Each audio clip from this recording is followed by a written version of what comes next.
अस्सलाम वालेकुम स्टूडेंट्स, आज हम स्टार्ट करेंगे मैथमेटिक्स क्लास 10th और स्टडी करेंगे हम इसका chapter number 1 that is quadratic equations. तो चैप्टर पे मूव ऑन करने से पहले हमें ये इस चीज़ का आइडिया होना चाहिए कि हम जो स्टडी करने लगे हैं चैप्टर, इसमें हम लोगों ने क्या पढ़ना है और ये जो टॉपिक है हमारा क्वाड्रेटिक इक्वेशंस, तो ये कौन सी इक्वेशंस होती हैं। तो सबसे पहले अगर हम इसकी डेफिनेशन देखें जो आपकी टेक्स्ट बुक में भी दी हुई है, तो वो क्या है, an equation which contains the square of unknown variable quantity but no higher power is called quadratic equation और an equation of second degree. Okay, ये लिखा हुआ है एक ऐसी इक्वेशन जिसमें हमारे पास वेरिएबल क्वांटिटी का स्क्वायर मौजूद हो। अब वेरिएबल यहाँ पे कोई भी हो सकता है, चाहे वो एक्स हो, वाई हो, जी हो, कुछ भी हो, बट नो हायर पावर, लेकिन उससे पावर ज़्यादा ना हो, इस कॉल्ड क्वाड्रेटिक इक्वेशन और an equation of second degree. सबसे पहले अगर आप ये देखें कि इक्वेशन क्या होती है, अलजेब्रिक एक्सप्रेशन लिखा हुआ है a x square plus b x plus c equal to zero. तो कोई भी ऐसा अलजेब्रिक एक्सप्रेशन जिसके अंदर हमारे पास इक्वालिटी इन्वॉल्व हो जाए, that is called the equation.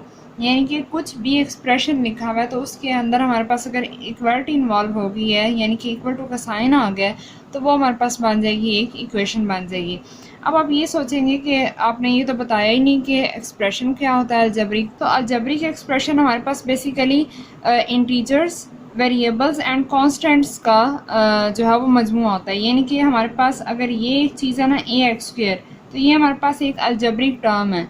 Algebraic terms को जब हम लोग प्लस या माइनस या मल्टीप्लाई या डिवाइड के साइन के साथ आपस में मिला देते हैं, तो वो हमारे पास बन जाता है एक अलजेब्रिक एक्सप्रेशन। ठीक है, यहाँ तक ही हमारे पास है एक अलजेब्रिक एक्सप्रेशन। अब इस अलजेब्रिक एक्सप्रेशन के साथ मैंने इक्वल टू का साइन डाल दिया है और दूसरी तरफ ज़ीरो लिख दिया, तो अब ये बन गया एक इक्वेशन।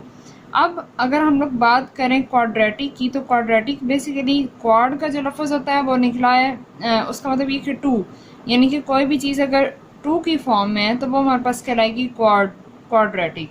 ठीक है, अब क्वाड्रेटिक इक्वेशन कौन सी इक्वेशन होती है, वो इक्वेशन जिसमें वेरिएबल, अब यहाँ पे मुझे बताएं कांस्टेंट क्या और वेरिएबल क्या है। अब देखें ये जो ए है, ये बी है और ये सी है, ये बेसिकली क्या होंगे, कांस्टेंट्स होंगे। और ये जो a b and c constants हैं, ये जो है वो रियल नंबर्स भी हो सकते हैं, यानी कि 1 2 3 सो ऑन कुछ भी हो सकता है। तो ये किस से बिलोंग कर रहे हैं, आर से बिलोंग कर रहे हैं। और हमारे पास यहाँ पे वेरिएबल कौन सा है, एक्स, यानी कि ये इक्वेशन जो है ये हमारे पास किस में वेरिएबल है, एक्स के अंदर वेरिएबल है। तो कोई भी इक्वेशन जिसमें हमारे पास जो वेरिएबल इन्वॉल्व होगा, अगर उसकी हाईएस्ट पावर 2 होगी, उससे ज़्यादा कोई पावर नहीं होगी, तो वो हमारे पास इक्वेशन कहलाएगी क्वाड्रेटिक इक्वेशन। यानी कि वो इक्वेशन जिसकी जो डिग्री है वो 2 है, that is called the quadratic equation. या फिर इसको हम लोग एक और नाम भी देते हैं, और वो नाम हम देते हैं सेकंड डिग्री इक्वेशन का। यानी कि इसमें हमारे पास जो हाईएस्ट पावर है वो 2 है, तो इस वजह से इसको हम लोग कहते हैं सेकंड डिग्री इक्वेशन। ठीक है, आई होप कि आपको क्वाड्रेटिक इक्वेशन की समझ आ चुकी होगी। तो अब जो है वो अगर हम इसकी स्टैंडर्ड फॉर्म की बात करें, तो ये जो मैंने लिखी है a x square plus b x plus c, this is called the standard form of the quadratic equation. ये हमारे पास क्या कहलाती है, स्टैंडर्ड फॉर्म कहलाती है। या फिर इसको हम लोग एक और नाम भी देते हैं, और वो हमारे पास है जनरल फॉर्म।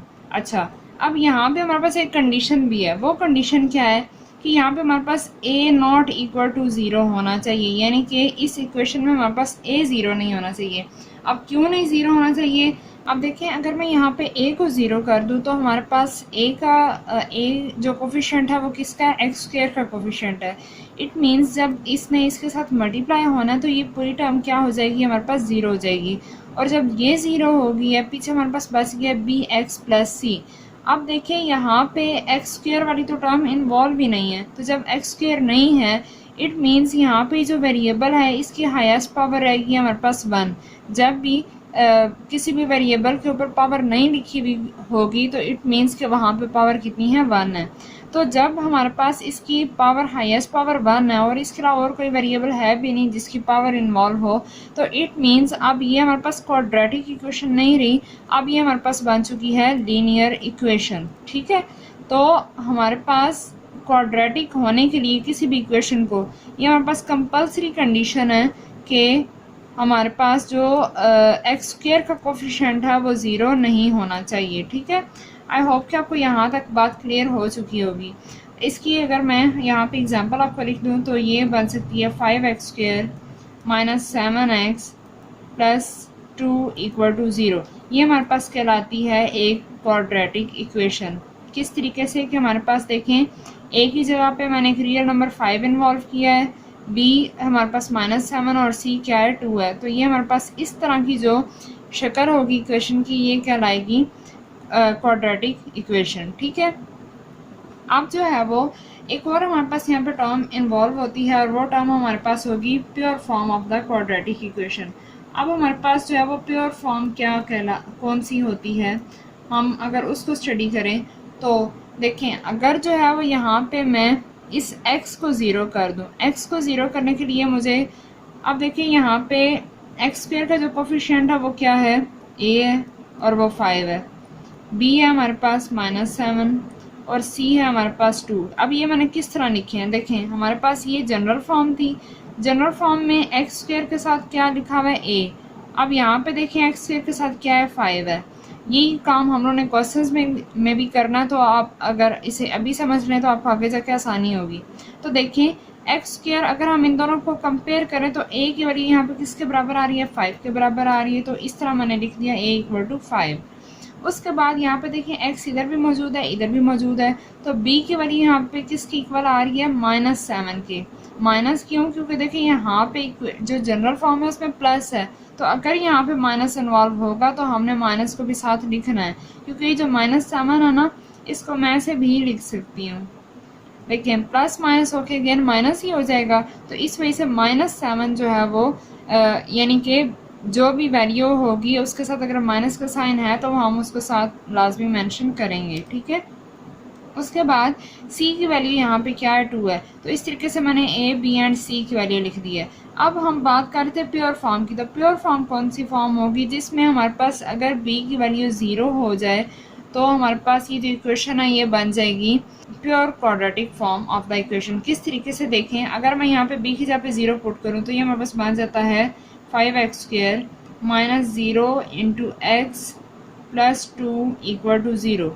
अब ये आ जाएगा 5x², यहाँ पे ये 0 हो गया, इस 0 को छोड़ दें तो ये हमारे पास बन जाएगा 5x² प्लस 2 इक्वल टू 0।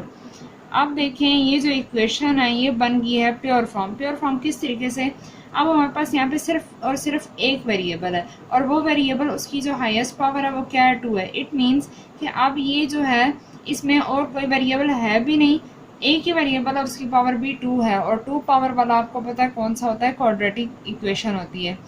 ठीक है, तो अब ये हमारे पास कराएंगे pure form of the quadratic equation. तो आपका जो एक्सरसाइज 1.1 में क्वेश्चन नंबर 1 है उसमें यही दो काम करने थे। एक तो ये कहा गया था कि हमारे पास इक्वेशंस दी गई हैं क्वाड्रेटिक, उनको आपने जनरल फॉर्म में चेंज करना है, तो उसकी जनरल फॉर्म इस तरीके से बनेगी, आपने इसको याद कर लेना है ax² plus b x plus c equal to 0। इस तरह की हमारे पास इक्वेशंस बननी चाहिए। ठीक है, उसके बाद और दूसरा उसने ये पूछा उसी क्वेश्चन में कि साथ पॉइंट आउट करें कि इनमें से कौन सी प्योर फॉर्म बन रही है, तो जिसमें आपके पास b की वैल्यू 0 हो जाएगी वो हमारे पास कहलाएगी pure form of the quadratic equation. तो अब जो है वो हम एक्सरसाइज 1.1 स्टार्ट करते हैं और उसका जो है फर्स्ट क्वेश्चन हम स्टडी करते हैं। जी आ जाते हैं एक्सरसाइज 1.1 पर। इसका फर्स्ट क्वेश्चन है right the following quadratic equations in standard form and point out pure quadratic equation. वो ये कह रहा है कि इन क्वाड्रेटिक इक्वेशंस को स्टैंडर्ड फॉर्म में बताएं एंड पॉइंट आउट करें प्योर क्वाड्रेटिक इक्वेशन। अब अगर किसी ने वीडियो को स्किप किया, पीछे से नहीं देखा कि क्वाड्रेटिक इक्वेशन क्या होती है और उसको नहीं पता, तो आप जो है वो पीछे जाके पहले देख लें कि क्वाड्रेटिक इक्वेशन क्या है, देन जो है वो आप इस क्वेश्चन पे हैं तब आपको इजीली इसकी समझ आएगी। तो स्टार्ट करते हैं हम क्वेश्चन नंबर 1। ये है x plus 7 into x minus 3 equal to -7। ये जो हमारे पास फर्स्ट इसकी वैल्यू है इसने पहले मल्टीप्लाई होना है दूसरे के फर्स्ट के साथ, ठीक है, और फिर ये मल्टीप्लाई होगा इस -3 के साथ। तो वो मैंने यहाँ पे किया है x into x minus 3 just लिखा है। उसके बाद ये जो 7 होगा प्लस 7 ये मल्टीप्लाई होगा पहले इसके साथ, एंड देन ये मल्टीप्लाई होगा हमारे पास इस -3 के साथ। तो वही मैंने काम किया है, +7 into x -3 and equal to -7। ठीक है, आगे हमने इसको मल्टीप्लाई किया है। तो जब हमने इसको इस तरीके से लिख दिया है तो अब क्या करना है कि हम लोग इसको x को x के साथ मल्टीप्लाई करेंगे तो यहाँ पे बन जाएगा x², और इसी तरह x जब -3 के साथ मल्टीप्लाई होगा तो ये बन जाएगा -3x। ठीक है, अब माइनस क्यों आया, क्योंकि यहाँ पे माइनस का साइन था और x के साथ प्लस था। आपको पता होगा कि जिसके साथ भी कोई साइन ना हो वहाँ पे प्लस का साइन होता है। ठीक है, तो प्लस माइनस क्या होगा, माइनस हो जाएगा। इसी तरह अब हमने इस x को इस पूरी ब्रैकेट के साथ मल्टीप्लाई करके यहाँ पे लिख दिया। उसके बाद अब ये जो +7 है ये मल्टीप्लाई होगा इस अगेन इस ब्रैकेट के साथ। तो जब ये इसके साथ मल्टीप्लाई होगा तो 7 इंटू एक्स 7x हो जाएगा, एंड प्लस माइनस माइनस 7 3 ज़र -21, और ये इक्वल टू है -7 के। अब जो है वो x² ऐसे इट इज़ आ जाएगा। अब देखें -3x एंड +7x, यहाँ पे x और x दोनों की पावर सेम है, तो जो सेम पावर के जो वेरिएबल्स होते हैं और बिल्कुल जो सेम वेरिएबल्स होते हैं उनका हम लोग ऐड या सब्ट्रैक्ट कर सकते हैं। तो अब देखें प्लस माइनस माइनस होगा माइनस, लेकिन साइन हमेशा बड़ी रकम का आता है। तो 7 - 3 क्या आ जाएगा 4x, और यहाँ पे कौन सा साइन आ गया, प्लस का साइन आ गया। उसके बाद -21 as it is and equal to ये है -7 के। अब देखिए x² एज इट इज़ हमने नीचे उतारा है, 4x भी एज इट इज़ उतारा है। अब ये जो -21 है ये भी इधर रहेगा, और ये जो -7 है इक्वल टू के इधर है, इसको इधर लेकर आएंगे तो ये प्लस का 7 हो जाएगा। ठीक है, और इधर यहाँ पे जो है वो 0 रह गया। अब x² as it is, 4x भी as it is, and -21 + 7 plus minus again क्या होगा, माइनस होगा, और साइन यहाँ पे बड़ी रकम खाएगा, तो बड़ी रकम यहाँ पे 21 है, तो 21 के साथ माइनस का साइन है, इस वजह से यहाँ पे माइनस आएगा। तो 21 - 7 क्या होते हैं, 14 होते हैं। तो ये हमारे पास बन जाएगी x² + 4x - 14 इक्वल टू 0। अब हमने जो स्टैंडर्ड फॉर्म पढ़ी थी वो थी ax² + bx + c equal to 0। अब अगर देखें तो ये बिल्कुल इस जैसी शेप बन चुकी है हमारे पास। देखें पहला जो है वो टर्म x² होनी चाहिए, तो यहाँ पे हमारे पास x² आ गई है। उसके बाद x वाली वैल्यू होनी चाहिए, तो हमारे पास यहाँ पे x आ गई है, और जो थर्ड है वो विदाउट वेरिएबल होनी चाहिए, यानी कि कांस्टेंट होना चाहिए, तो यहाँ पे हमारे पास वो विदाउट वेरिएबल यानी कि कांस्टेंट आ चुका है। अब अगर हम इन दोनों को कंपेयर करें इक्वेशंस को, तो x² के साथ यहाँ पे a है, इधर x² के साथ कोई भी जब कोफिशिएंट मौजूद नहीं होता तो इसका मतलब ये कि यहाँ पे क्या मौजूद है, 1 मौजूद है, तो a की वैल्यू यहाँ पे क्या होगी, 1 होगी। इसी तरह यहाँ पे b, x के साथ यहाँ पे हमारे पास b है, तो यहाँ पे x के साथ क्या है, 4 है, तो b किसके बराबर हो जाएगा, 4 के बराबर हो जाएगा। उसके बाद यहाँ पे c है, c की जगह पे यहाँ पे 14, लेकिन यहाँ पे देखें जो हमारे पास स्टैंडर्ड फॉर्म है उसमें प्लस का साइन है, तो ये जो 14 है इसको मैं लिख सकती हूँ प्लस इंटू -14, फिर भी बन तो ये वही जाएगा प्लस माइनस -14। इस वजह से ये जो माइनस का साइन है ना, ये हम लोग c की वैल्यू के साथ लिखेंगे कि c बराबर है -14 के। ठीक है, तो ये हमारे पास बन जाएगी standard form of the quadratic equation. अब ये प्योर क्वाड्रेटिक इक्वेशन नहीं है, क्योंकि प्योर क्वाड्रेटिक मैंने आपको बताया था वो होती है जिसमें हमारे पास ये b की वैल्यू 0 आ जाए। तो यहाँ पे b की वैल्यू 4 है, तो ये हमारे पास प्योर क्वाड्रेटिक फॉर्म नहीं है, ये ओनली स्टैंडर्ड फॉर्म बन गई है हमारे पास क्वाड्रेटिक इक्वेशन की। ठीक है, आई होप कि आपको इस क्वेश्चन की समझ आ गई होगी। तो चलते हैं नेक्स्ट क्वेश्चन की तरफ, जो कि हमारे पास है x² + 4/3 - x/7 इक्वल टू 1। तो अब देखिए हमने इसको भी किस में चेंज करना है, सबसे पहले स्टैंडर्ड फॉर्म में। तो स्टैंडर्ड फॉर्म में चेंज करने के लिए हम क्या करेंगे, सबसे पहले हमें यहाँ पे 2 फ्रैक्शंस नज़र आ रही हैं। फ्रैक्शंस क्या होती हैं, यानी कि कोई से 2 नंबर अगर हमारे पास इस बटे की फॉर्म में लिखे हुए हैं, आप लोगों ने पहले काफ़ी क्लासेस में ये पढ़ी है, तो वो हमारे पास कहलाती है फ्रैक्शन कहलाती है। अब ये जो फ्रैक्शन होती है इसमें ऊपर नोमिनेटर होता है और नीचे क्या होता है, डिनोमिनेटर होता है। तो जब भी हमारे पास 2 फ्रैक्शंस आ जाएं और उन फ्रैक्शंस के दरमियान प्लस या माइनस का सिंबल हो, तो हम हमेशा वहाँ पे क्या लेते हैं, एलसीएम लेते हैं। अब एलसीएम किन का लिया जाता है, एलसीएम हमेशा नीचे वाली वैल्यूज़ का लिया जाता है। तो यहाँ पे नीचे वैल्यूज़ 3 हैं एंड 7 है। तो अगर मैं यहाँ पे इसका एलसीएम लूँ, तो ये अगर मैं आपको यहाँ पे लेके दिखाऊँ तो ये किस तरीके से आएगा, देखें 3 एंड 7। अब जो है वो 3 क्योंकि किसी भी और टेबल पे नहीं जाता क्योंकि ये प्राइम नंबर है तो ये अपने ही टेबल पे जाएगा, तो 3 1s are 3 और 7 एज इट इज़ आ जाएगा। उसके बाद 7 भी किसी पे नहीं जाता, अपने भी जाता, तो 7 1s are 7। अब जब हम इन दोनों को मल्टीप्लाई करेंगे तो ये क्या आ जाएगा, 3 7s are 21। तो इसका मतलब ये कि यहाँ पे हमारे पास जो LCM आया है वो क्या आया है, 21। तो इसको लिखने का मेथड ये है कि हम पूरी लाइन लगाते हैं और यहाँ पे लिख देते हैं जो हमारे पास LCM आता है, ठीक है, वो हमने लिख दिया 21। उसके बाद अब 3 को हमने किस से मल्टीप्लाई किया कि 21 आया है, 3 को हमने जब 7 के साथ मल्टीप्लाई किया तो 21 आया है। तो इसका मतलब ये कि जिसके साथ हम नीचे मल्टीप्लाई करते हैं उसी के साथ ही हम ऊपर भी मल्टीप्लाई करते हैं। तो इस पूरी वैल्यू को हम लोग मल्टीप्लाई कर देंगे 7 के साथ। अब जब हम इसको मल्टीप्लाई करेंगे 7 के साथ तो 7 पहले एक्स स्क्वायर के साथ मल्टीप्लाई होगा, तो यहाँ पे आ जाएगा 7x स्क्वायर, ठीक है, ये ऐसे हो गया। उसके बाद साइन हमारे पास क्योंकि दरम्यान में प्लस का है तो हम प्लस लगाएंगे एंड 7 4s are क्या आ जाएगा, 28 आ जाएगा, ठीक है। उसके बाद यहाँ पे माइनस का साइन है तो माइनस लगाते हैं। अब 7 को किसके साथ मल्टीप्लाई करें कि हमारे पास 21 आए, तो 7 को जब हम लोग 3 के साथ मल्टीप्लाई करते हैं तो 21 आता है, 7 3 से 21। तो x को भी हम किस से मल्टीप्लाई करेंगे, ऑब्वियसली 3 के साथ मल्टीप्लाई करेंगे। तो जब x 3 के साथ मल्टीप्लाई होगा तो यहाँ पे आ जाएगा 3x और यहाँ पे equal to 1 as it is आ जाएगा, ठीक है। अब देखें क्योंकि हमने इसको बनाना है सिंपल स्टैंडर्ड फॉर्म में, तो यहाँ पे देखें हमें कहीं भी डिनोमिनेटर में कुछ भी नज़र नहीं आ रहा, तो यहाँ पे 21 नीचे है, तो ये यहाँ पे इक्वल टू के इधर एक कोई भी चीज़ जब डिवाइड हो रही हो तो जब हम इक्वल टू के इसको उधर ले जाते हैं तो ये मल्टीप्लाई हो जाती है। तो इस 21 को हम यहाँ से उठा के इधर ले आते हैं, तो ये हमारे पास बन जाएगा 7x square plus 28 minus 3x equal to 1 multiply 28, यानी कि यहाँ पे आके ये क्या हो गया, मल्टीप्लाई हो गया। अब जब ये यहाँ पे मल्टीप्लाई हुआ है तो ये 28 1s are क्या होगा, 28 हो जाएगा। और यहाँ पे इसको अगर हम लोग अरेंज करके लिख लें तो ये बन जाएगी 7x स्क्वायर, x वाली वैल्यू पहले लिख लेते हैं, minus 3x plus 28 equal to 28, ठीक है। अब जो है अब इसके बाद हम लोग क्या करते हैं, 7x square as it is आ जाएगा, माइनस 3x भी ऐसे ही आ जाएगा, प्लस 28 है और ये इधर जो है वो प्लस का है, ठीक है, 28। अब जब मैं इसको इक्वल टू की इस तरफ लेकर आऊँगी तो ये माइनस का 28 हो जाएगा और ये यहाँ पे इक्वल टू 0 आ जाएगा।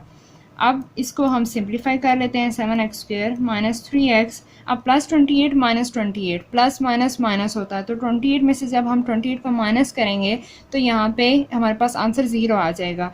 यहाँ पर हम इसको कट भी कर सकते हैं, प्लस और माइनस में जो सेम वैल्यूज़ होती हैं वो आपस में कट हो जाती हैं, तो यहाँ पे आ गया हमारे पास 0, तो ये इक्वल टू 0। अब देखें ये आ जाएगा 7x square minus 3x equal to 0। ये हमारे पास बन गई है standard form of the quadratic equation. अब यहाँ पे ये हमने लिख दी थी the standard form of the quadratic equation. अब यहाँ पे हेयर ए हमारे पास क्या है, ए यहाँ पे 7 है, एक्स स्क्वायर के साथ जो होता है वो ए होता है, तो एक्स स्क्वायर के साथ यहाँ पे 7 है तो इक्वल टू 7 आ जाएगा। उसके बाद बी यहाँ पे क्या हो जाएगा, देखें यहाँ पे प्लस था ना, प्लस बी था। अब यहाँ पे भी जो वैल्यू अगर प्लस में आ रही है तो फिर हमने प्लस साथ नहीं लिखना, लेकिन अगर यहाँ पे अब देखें -3 आ रहा है तो यहाँ पे हमने पूरा -3 ही मेंशन करना है।